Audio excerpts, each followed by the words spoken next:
By this point, they were getting really worried about not seeing the Shoshone. It was almost August, and winter's fast approaching, and they have to get across these Rocky Mountains.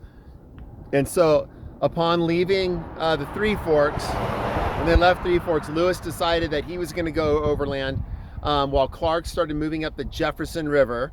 And Lewis told him that I won't see you again until I find the Indians. Whether it takes my life or not, I'm going to find the Shoshone. I have to do it, and then meet back up with you.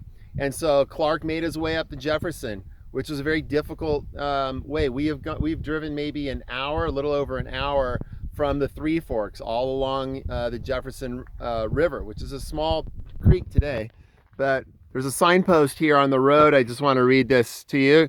Good stuff for your journals. It says, in early August 1805, the Lewis and Clark expedition, westward bound, came up the Jefferson River and passed through this area.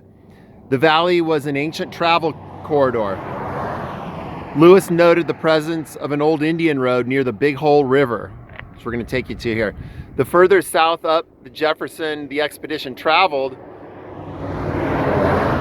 the more treacherous the river became. The men were forced to pull the canoes upriver with ropes, tripping over slippery rocks and bruising their feet.